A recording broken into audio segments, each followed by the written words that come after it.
Hi friends, माँ शारदे classes में आपका स्वागत है। इंडियन पॉलिटी की सीरीज में पिछले क्लास में हमने देखा था उद्देश्य प्रस्ताव। आज हम देखेंगे स्वतंत्रता अधिनियम द्वारा क्या क्या परिवर्तन किया गया। जो स्वतंत्रता अधिनियम था 1947 का, उसके द्वारा हम क्या क्या परिवर्तन किया गया। ठीक है, तो स्वतंत्रता अधिनियम द्वारा परिवर्तन है ना। संविधान सभा से खुद को अलग रखने वाली देशी रियासतों के प्रतिनिधि धीरे धीरे इसमें शामिल होने लगे। पिछली क्लास में हमने देखा था कि जो देशी रियासतें थी वो उन्होंने क्या किया था, उन्होंने संविधान सभा का बहिष्कार किया था, वो संविधान सभा में शामिल नहीं हुई थी। लेकिन जब हमें आज़ादी मिली, 1947 का स्वतंत्रता अधिनियम पारित हुआ, तब फिर क्या हुआ, वो जो देशी रियासतें थी उनके प्रतिनिधि धीरे धीरे शामिल होने लगे।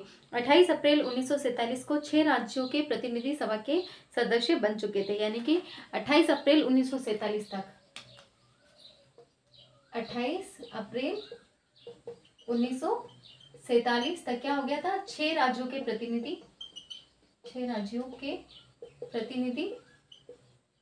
सभा के सदस्य बन चुके थे। यानी कि 6 राज्य 6 रियासतें थी जिन्होंने क्या किया था, संविधान सभा को अपना लिया था। ठीक है, यानी कि वो संविधान सभा के सदस्य बन चुके थे, है ना। फिर क्या हुआ, 3 जून 1947 को भारत के बंटवारे के लिए पेश की गई माउंटबेटन योजना को स्वीकार करने के बाद अन्य देशी रियासतों के ज्यादातर प्रतिनिधियों ने सभा में अपनी सीटें ग्रहण कर ली। फिर ये हुआ कि माउंटबेटन योजना आई थी। माउंटबेटन योजना क्यों आई थी? माउंटबेटन योजना ने क्या किया था, भारत के बंटवारे को स्वीकार कर लिया था। ठीक है, तो कब आई थी माउंटबेटन योजना? 3 जून 1947। कब आई थी माउंटबेटन योजना? 3 जून 1947। ये याद रखने वाली चीज है ना। 3 जून 1947 को क्या, हाँ सॉरी ना, 3 जून 1947 को क्या होता, माउंटबेटन योजना आती है। ठीक है, माउंटबेटन योजना। और माउंटबेटन योजना में क्या हुआ था, माउंटबेटन योजना में भारत और पाकिस्तान के बंटवारे को स्वीकार कर लिया जाता है। भारत और पाकिस्तान के बंटवारे को स्वीकार कर लिया जाता है। बंटवारे को स्वीकार कर लिया जाता है ना। 3 जून 1947 को माउंटबेटन योजना आती है, जिसमें क्या होता है, भारत और पाकिस्तान के बंटवारे को स्वीकार कर लिया जाता है। ठीक है, और भारत और पाकिस्तान के बंटवारे को स्वीकार करने के कारण क्या होता है, जो रियासतें थी, ठीक है, वो जो रियासतें थी जो संविधान सभा का बहिष्कार कर रही थी, संविधान सभा में नहीं आना चाहती थी, वो रियासतें भी क्या हो जाती हैं, वो संविधान सभा में अपने प्रतिनिधियों को भेज देती है। ठीक है, फिर क्या होता है, जो अन्य देशी रियासतें थी ना, जैसे भारतीय हिस्से की मुस्लिम लीग के सदस्य भी सभा में शामिल हो गए थे। फिर देशी रियासतें शामिल हो गई, फिर उसके बाद मुस्लिम लीग जो संविधान सभा का बहिष्कार कर रही थी, जब भारत पाकिस्तान बंटवारे की योजना उनके सामने पेश की जाती है, तो वो भी क्या करती है, वो भी संविधान सभा में शामिल हो जाती है। ठीक है, फिर भारतीय स्वतंत्रता अधिनियम 1947 ने सभा की स्थिति में निम्न 3 परिवर्तन किए। ठीक है, सभा को पूरी तरह संप्रभु निकाय बना दिया। क्या कर दिया, संविधान सभा को, भारतीय स्वतंत्रता अधिनियम 1947 है ना, इसने निम्न क्या किया, 3 प्रमुख बदलाव किए ना। भारतीय स्वतंत्रता अधिनियम 1947, ठीक है, इसने क्या किया, निम्न 3 बदलाव किए। पहले तो क्या किया, भारतीय संविधान सभा को पूरी तरह संप्रभु निकाय बना दिया। क्या कर दिया, संप्रभु निकाय। ठीक है, क्या कर दिया, संविधान सभा को संप्रभु निकाय बना दिया। यानी कि अब जो संविधान सभा है वो अपने अनुसार फैसले लेगी। ठीक है, उसके ऊपर किसी और का नियंत्रण नहीं रहेगा। ठीक है, तो सभा को पूरी तरह संप्रभु निकाय बना गया, जो स्वेच्छा से कोई भी संविधान बना सकती थी। इस अधिनियम ने सभा को ब्रिटिश संसद द्वारा भारत के संबंध में बनाए गए किसी भी कानून को समाप्त करने अथवा बदलने का अधिकार दे दिया। ठीक है, क्या कर दिया, संप्रभु निकाय बना दिया। संप्रभु निकाय का मतलब ही है कि अब अपने ऊपर खुद के निर्णय खुद लागू करना। ठीक है, तो संविधान सभा जिस देश का चाहे उस देश का संविधान अपना सकती थी, जैसे अपने देश को मतलब देश की जो कानून व्यवस्था है उसको जैसे वो चलाना चाहती थी उसके अनुसार वो चला सकती थी। ठीक है, उस पर किसी और का नियंत्रण नहीं होता। ठीक है, तो संविधान सभा को क्या कर दिया, 1947 के अधिनियम से संप्रभु निकाय बना दिया गया। ठीक है, फिर दूसरा क्या किया, संविधान सभा एक विधायिका भी बन गई। क्या हुआ? संविधान सभा एक विधायिका भी बन गई। दूसरे शब्दों में कहा जाए तो सभा के दो अलग अलग काम सौंपे गए। इनमें से एक था स्वतंत्र भारत के लिए संविधान बनाना और दूसरा था देश के लिए आम कानून लागू करना। इन दोनों कार्यों को अलग अलग दिन करना था। इस प्रकार संविधान सभा स्वतंत्र भारत की पहली संसद बनी। जब भी सभा की बैठक संविधान सभा के रूप में होती थी तो इसकी अध्यक्षता डॉक्टर राजेंद्र प्रसाद करते थे और जब बैठक बतौर विधायिका होती तब अध्यक्षता जीवी मावलंकर करते। तो क्या हुआ? दूसरी स्वतंत्रता अधिनियम से दूसरा क्या प्रावधान किया गया? दूसरा प्रावधान ये हुआ कि ये जो संविधान सभा थी है ना, ये विधायिका भी बन गई। संविधान सभा क्या हुआ? विधायिका भी बन गई।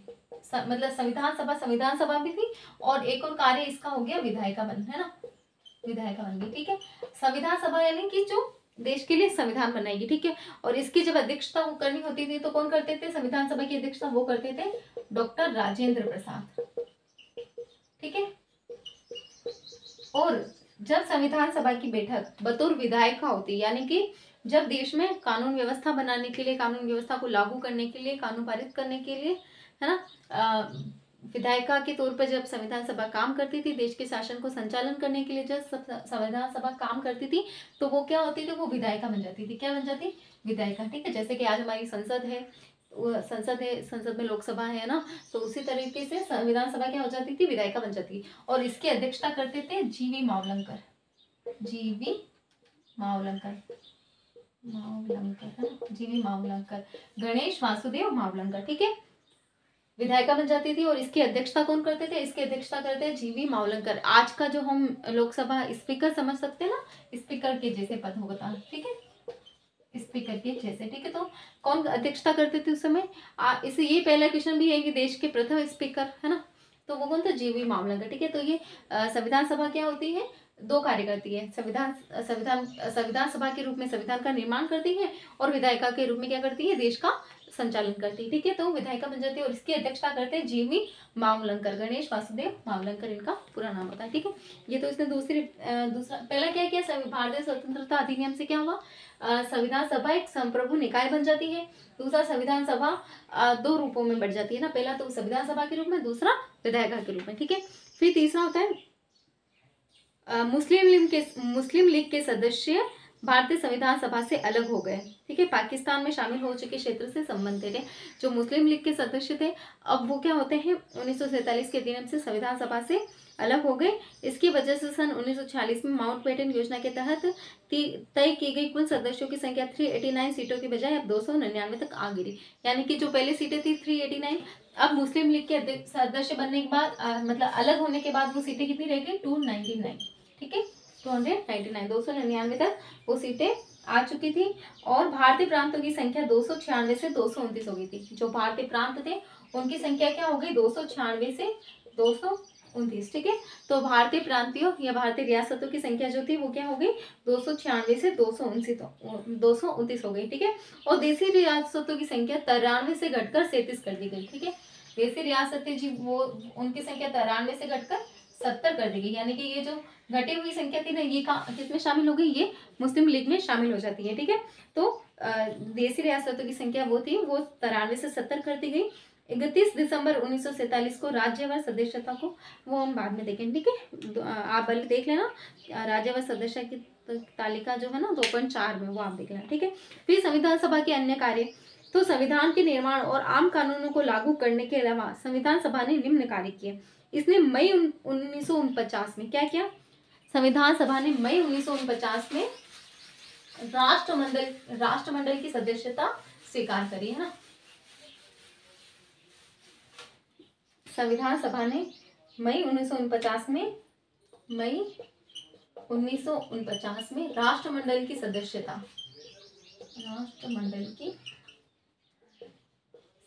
का सत्यापन किया।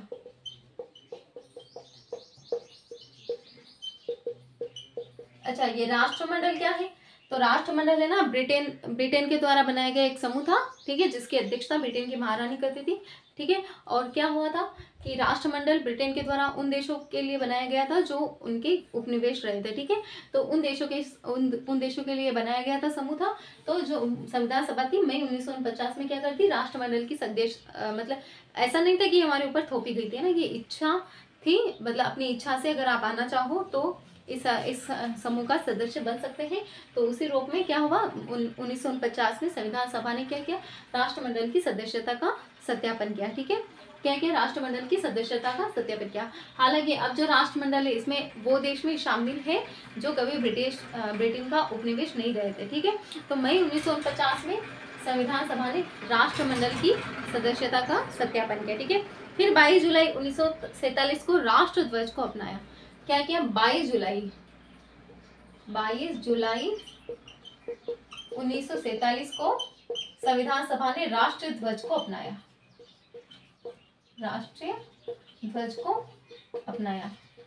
किसने अपनाया था, तो संविधान सभा ने कब अपनाया, 22 जुलाई 1947 को, ठीक है। देखो सबसे पहला क्रम हम याद रख सकते हैं। तो सबसे पहला कार्य जो संविधान सभा ने किया वो क्या था, 22 जुलाई 1947 को राष्ट्र ध्वज को अपनाया, ठीक है। फिर मई 1949 में राष्ट्रमंडल की सदस्यता की घोषणा की, ठीक है, सत्यापन किया, ठीक है। 22 जुलाई 1947 को राष्ट्र ध्वज को अपनाया और मई 1949 में राष्ट्रमंडल की सदस्यता ली, ठीक है। फिर 24 जनवरी 1950 को, बहुत इंपॉर्टेंट डेट है, 24 जनवरी 1950 को संविधान सभा ने क्या किया, राष्ट्रीय गीत हमारा वंदे मातरम है ना, राष्ट्रीय गीत, राष्ट्रीय गान, राष्ट्रीय गीत, राष्ट्रीय गान और प्रथम राष्ट्रपति डॉक्टर राजेंद्र प्रसाद को चुना। कब चुना, 24 जनवरी 1950 को, ठीक है।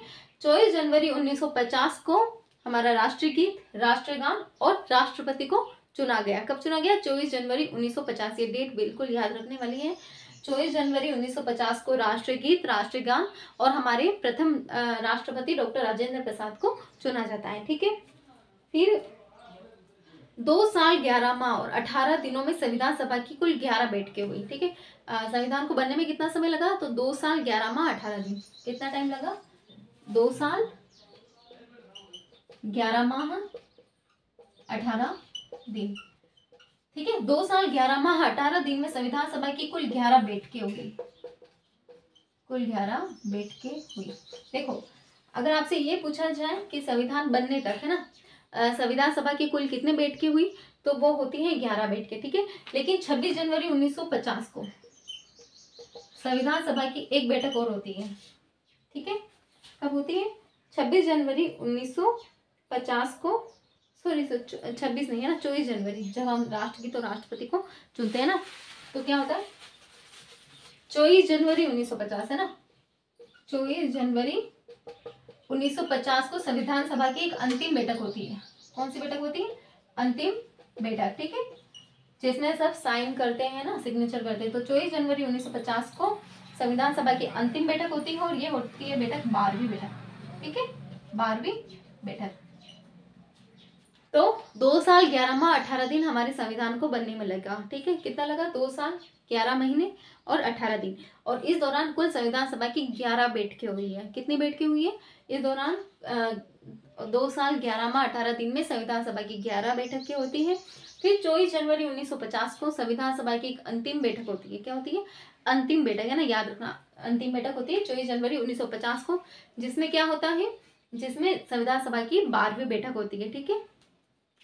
फिर क्या होता है, हाँ, संविधान निर्माताओं ने लगभग 60 देशों के संविधान का अध्ययन किया, ठीक है।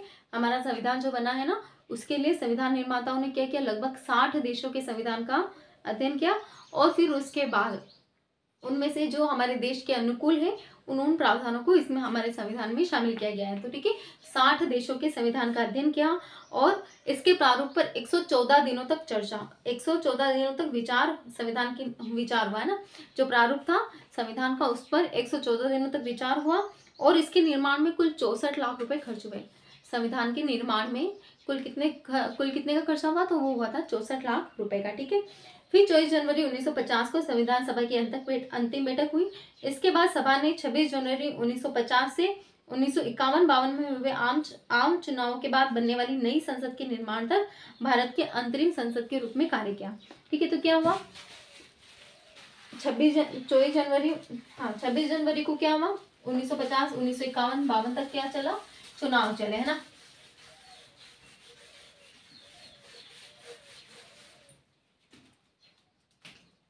छब्बीस जनवरी 1950, 51, 52 तक क्या होता है, चुनाव चलते हैं। ठीक है, चुनाव चलते हैं, भारत के प्रथम आम चुनाव होते हैं। क्या होते हैं, प्रथम चुनाव, है ना।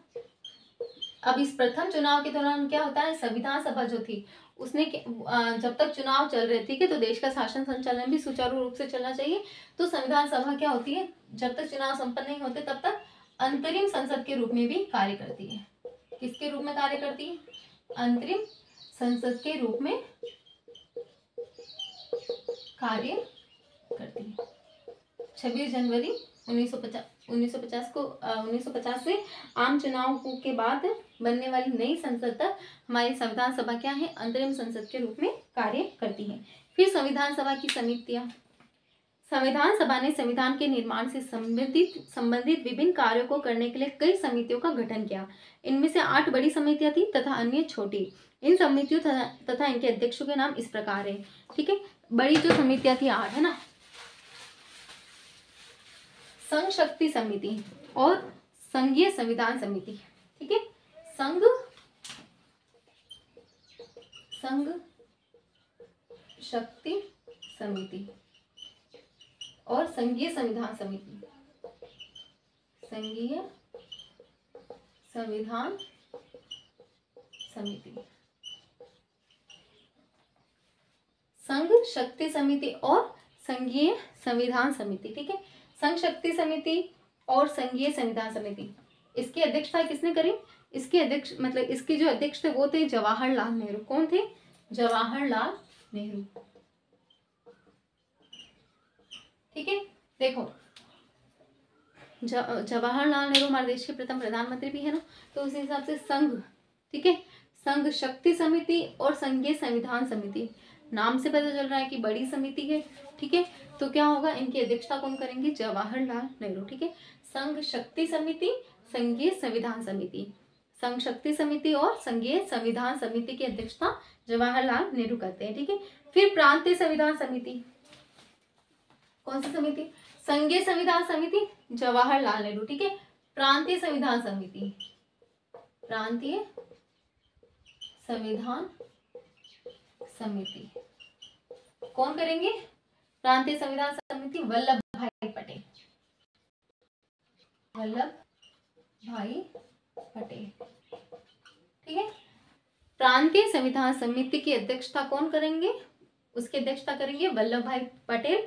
और संघीय संविधान समिति की अध्यक्षता जो थी वो किनके पास थी, वो थी जवाहरलाल नेहरू के पास। ठीक है, फिर प्रारूप समिति, डॉक्टर BR अम्बेडकर, प्रारूप समिति कौन अध्यक्षता करेंगे, डॉक्टर BR अम्बेडकर। ठीक है, प्रारूप समिति डॉक्टर BR अम्बेडकर।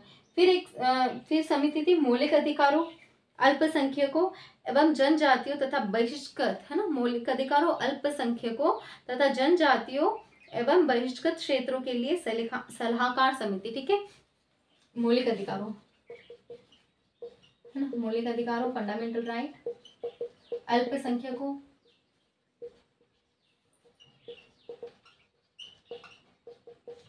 जनजातीय क्षेत्रों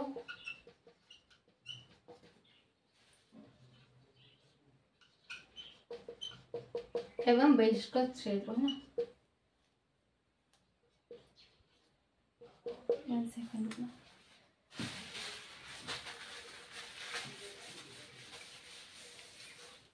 ठीक है, मौलिक अधिकारों, अल्पसंख्यकों, जनजातीय क्षेत्रों एवं बहिष्कृत क्षेत्रों, है ना। ये जो समितियां थी इसकी अध्यक्षता किसने करी थी, इन सबकी संयुक्त रूप से जो अध्यक्षता थी वो थी सरदार वल्लभ भाई पटेल। ठीक है, सरदार वल्लभ भाई पटेल। ठीक है, लेकिन जैसे अब इनके पार्ट, ये तो संयुक्त थी, अब ये जो पृथक पृथक रूप में थी, ठीक है, जैसे मौलिक अधिकारों की उप समिति है ना, ये तो समिति थी, फिर इनकी उप समिति। मौलिक अधिकारों की उप समिति किसके पास थी? जेबी कृपलानी, जेबी कृपलानी इसके अध्यक्ष थे, उप समिति के, है ना, किसके? उप समिति के। मौलिक अधिकारों पर उप समिति जेबी कृपलानी, ठीक है। और अल्पसंख्यकों पर उप समिति H.C. मुखर्जी। अल्पसंख्यकों की जो उप समिति थी, अल्पसंख्यकों की, है ना, कौन थे? H.C. मुखर्जी, ठीक है। याद रखना आप, है ना, मौलिक अधिकारों पर समिति के अध्यक्ष थे, मौलिक अधिकारों पर उप समिति, है ना, जेबी कृपलानी। अल्पसंख्यकों पर उप समिति जो थी उसके अध्यक्ष थे H.C. मुखर्जी, ठीक है। उत्तर पूर्वी सीमांत जनजातीय क्षेत्र, उत्तर पूर्वी, है ना, नॉर्थ ईस्ट वाला क्षेत्र, उसमें असम को छोड़कर, ठीक है, असम को छोड़कर के लिए उप समिति थी A.V. ठक्कर, है ना, नॉर्थ ईस्ट जनजातीय क्षेत्र, जिसमें किसको छोड़ा हमने? असम शामिल नहीं है, उसके कौन थे? A.V. ठक्कर, A.V. ठक्कर अध्यक्ष थे, ठीक है। A.V. ठक्कर किसके लिए? उत्तर पूर्वी जनजातीय क्षेत्र जिनमें असम का क्षेत्र शामिल नहीं है, असम का सिंचित क्षेत्र शामिल नहीं है, उसके अध्यक्ष थे A.V. ठक्कर, ठीक है ना। फिर उत्तर पश्चिम, ठीक है, फ्रंटियर जनजातीय क्षेत्र, उत्तर पश्चिम यानी कि इस वाला क्षेत्र, है ना, ये तो हो गया नॉर्थ ईस्ट, इधर वाला हो जाएगा नॉर्थ वेस्ट, ठीक है। तो उत्तर पश्चिमी जनजातीय क्षेत्र की उप समिति और प्रक्रिया नियम समिति डॉक्टर राजेंद्र प्रसाद, ठीक है। इनके भी A.V. ठक्कर ही होंगे ना, उत्तर पश्चिमी जनजातीय क्षेत्र की समिति। ये जो प्रारूप ये मौलिक अधिकारों अल्पसंख्यक जनजातीय क्षेत्रों में बहिष्कृत क्षेत्रों की जो समिति थी, इसके अध्यक्ष सरदार वल्लभ भाई पटेल। इसके तहत 5 समितियां थी। अल्पसंख्यकों की समिति जेबी कृपलानी, और अल्पसंख्यकों की समिति थी जो H.C. मुखर्जी, मौलिक अधिकारों पर जेबी कृपलानी, और नॉर्थ ईस्ट जनजातीय क्षेत्र में A.V. ठक्कर, और उत्तर पश्चिमी जनजातीय क्षेत्र, ठीक है। फिर प्रक्रिया नियम समिति डॉक्टर राजेंद्र प्रसाद। देखो नाम से पता चलता है प्रक्रिया नियम समिति, प्रक्रिया नियम समिति, ठीक है। डॉक्टर राजेंद्र प्रसाद क्या थे? संविधान सभा के अध्यक्ष है, ठीक है। तो प्रक्रिया नियम की सुचारू रूप से चले नहीं चले उनका ही दायित्व में था, ठीक है। तो प्रक्रिया नियम समिति जो थी वो किनके नियंत्रण में थी? डॉक्टर राजेंद्र प्रसाद। प्रक्रिया नियम समिति डॉक्टर राजेंद्र प्रसाद, ठीक है। प्रक्रिया नियम समिति डॉक्टर राजेंद्र प्रसाद, ठीक है। फिर राज्यों के लिए समिति, राज्यों से समझौता करने वाली समिति, ठीक है। कौन सी? राज्यों के लिए समिति, राज्यों से समझौता करने वाली समिति वो थी, आप कंफ्यूज मत होना, वो जो समिति थी वो जवाहरलाल नेहरू के अंडर थी, ठीक है। राज्यों से समझौता करने वाली समिति। अगर देखो ये वाला क्वेश्चन आ गया ना, राज्यों से समझौता करने वाली समिति, तो सब कॉमन सेंस यूज करके अगर ऑप्शन में सरदार वल्लभ भाई पटेल होगा तो उन्हीं के आगे टिक करेंगे, लेकिन राज्यों से समझौता करने वाली समिति थी, उसके अध्यक्ष थे जवाहरलाल नेहरू, ठीक है। राज्यों से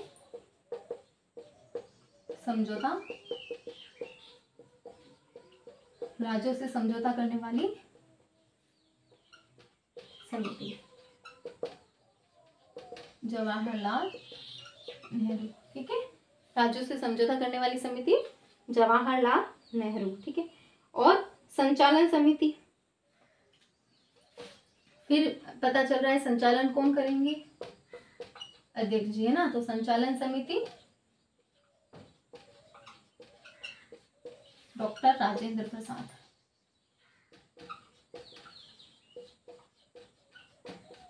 ठीक है। संचालन समिति किनके अंडर होगी? संचालन समिति होगी डॉक्टर राजेंद्र प्रसाद, ठीक है। देखो संघ शक्ति समिति जवाहरलाल नेहरू, है ना। संघ शक्ति समिति जवाहरलाल नेहरू, ये बहुत याद करने वाली चीज है ना। संघ शक्ति समिति और संघीय संविधान समिति, और कौन सी समिति थी? राज्यों से समझौता करने वाली समिति, ठीक है। किनके अंडर थी? जवाहरलाल नेहरू के अंदर। संघ शक्ति समिति, संघीय संविधान समिति और राज्यों से समझौता करने वाली समिति जवाहरलाल नेहरू, ठीक है। फिर प्रांतीय संविधान समिति, कौन सी समिति? प्रांतीय संविधान समिति है ना, और क्षेत्रों एवं बहिष्कृत क्षेत्र, एक तो कौन से थे, प्रांतीय संविधान समिति, फिर मौलिक अधिकारों, अल्पसंख्यकों, जनजातीय क्षेत्रों एवं बहिष्कृत क्षेत्र, वो किनके अंदर थी, सरदार वल्लभ भाई पटेल के अंदर। कौन सी, प्रांतीय संविधान समिति, दो ही समितियां इनके अंदर है ना, प्रांतीय संविधान समिति, मौलिक अधिकारों, अल्पसंख्यकों, जनजातीय एवं बहिष्कृत क्षेत्रों से समझौता करने वाली समिति। ठीक है, क्या करने वाली, बहिष्कृत क्षेत्रों से समझौता करने वाली समिति जो थी वो उनसे सरदार वल्लभ भाई पटेल के अंदर। ठीक है, फिर प्रारूप समिति डॉक्टर बी आर अम्बेडकर। ठीक है, प्रारूप समिति तो ऑब्वियसली याद भी होगी, प्रारूप समिति डॉक्टर बी आर अम्बेडकर। ठीक है, फिर प्रक्रिया नियम समिति और संचालन समिति। ठीक है, प्रक्रिया नियम समिति और संचालन समिति किनके अंदर होगी, डॉक्टर राजेंद्र प्रसाद। ठीक है, और फिर राज्यों से समझौता करने वाली समिति ये जवाहरलाल नेहरू। ठीक है, ये हुई प्रमुख 8 बड़ी जो समितियां थी। ठीक है, अब हम देखेंगे छोटी समिति।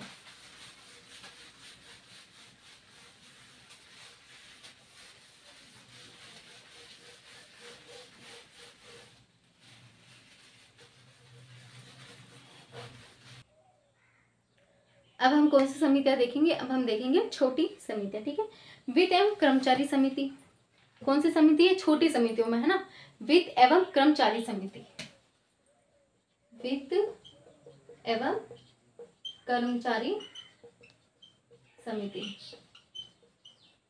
वित्त एवं कर्मचारी समिति जो थी वो होती डॉक्टर राजेंद्र प्रसाद, डॉक्टर राजेंद्र प्रसाद। ये भी टाइम पे चल जाए तो बड़ी बात है ना।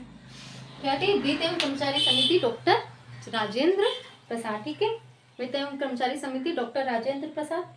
प्रत्यायक समिति, ठीक है, क्रेडेंशियल समिति या प्रत्यायक समिति जेबी कृपलानी। ठीक है, प्रत्यायक समिति कौन किनके अंदर थी, जेबी कृपलानी।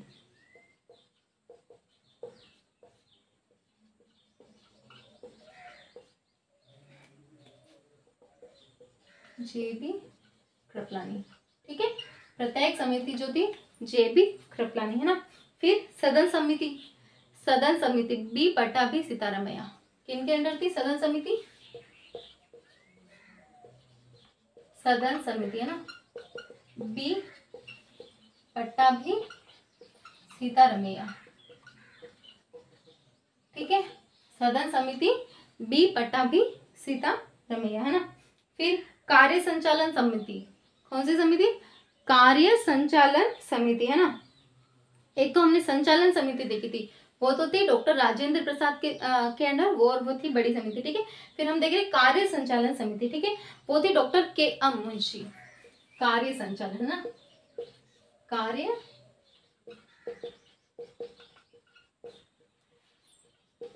संचालन समिति डॉक्टर के एम मुंशी है ना। कार्य संचालन समिति जो थी डॉक्टर के एम मुंशी है ना। फिर राष्ट्रीय ध्वज संबंधी तदर्थ समिति, राष्ट्रीय ध्वज संबंधी तदर्थ समिति डॉक्टर राजेंद्र प्रसाद। कौन थे, डॉक्टर राजेंद्र प्रसाद है ना। राष्ट्रीय ध्वज संबंधी तदर्थ समिति जो थी वो किनके अंडर थी, वो थी राजेंद्र प्रसाद, डॉक्टर राजेंद्र प्रसाद। ठीक है, फिर संविधान सभा के कार्यों के लिए समिति, कौन सी समिति, संविधान सभा के कार्यों के लिए समिति, वो थी जीवी मावलंकर की अध्यक्षता में थी। कौन सी समिति, संविधान सभा के कार्यों के लिए समिति। ठीक है, संविधान सभा के कार्यों के लिए समिति जीवी मावलंकर। जीवी मावलंकर कौन है, जो संविधान सभा में जब बतौर विधायिका संविधान सभा कार्य करती थी तो उसकी अध्यक्षता करते थे। ठीक है, तो कार्य संविधान सभा के कार्यों के लिए समिति जो थी वो थी जीवी मावलंकर की अध्यक्षता में। ठीक है, फिर सर्वोच्च न्यायालय के लिए तदर्थ समिति एस वर्दाचारी। कौन सी समिति, सर्वोच्च न्यायालय के लिए तदर्थ समिति एस वर्दाचारी, इंपॉर्टेंट समिति है ना। सर्वोच्च न्यायालय के लिए, सर्वोच्च न्यायालय यानी कि सुप्रीम कोर्ट के लिए तदर्थ समिति है ना, एस वर्दाचारी। ठीक है, सर्वोच्च न्यायालय के लिए तदर्थ समिति एस वर्दाचारी। ठीक है, कौन थे, सर्वोच्च न्यायालय के लिए तदर्थ समिति एस वर्दाचारी, सर्वोच्च न्यायालय के लिए तदर्थ समिति एस वर्दाचारी। ठीक है, और ये जो एस वर्दाचारी ये संविधान सभा के सदस्य नहीं थे, क्या थे? एस वरदाचारी जी संविधान सभा के सदस्य नहीं थे। ठीक है। फिर मुख्य आयुक्तों के प्रांतों के लिए समिति, किसके लिए समिति? मुख्य आयुक्तों के प्रांतों के लिए समिति थी, और वो थी बी पट्टाभी सीतारामैया के अंदर। ठीक है। मुख्य आयुक्तों के प्रांतों के लिए समिति बी पट्टाभी सीतारामैया। संघीय संविधान के वित्तीय प्रावधानों संबंधी समिति, ये भी इम्पोर्टेंट है ना। संघीय संविधान के वित्तीय प्रावधानों संबंधी समिति, संघीय संविधान के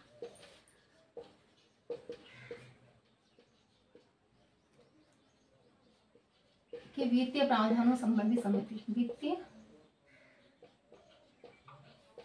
वित्तीय प्रावधानों संबंधित समिति। इसकी जो अध्यक्षा थी वो थे नलिनी रंजन सरकार। और ये भी क्या थे?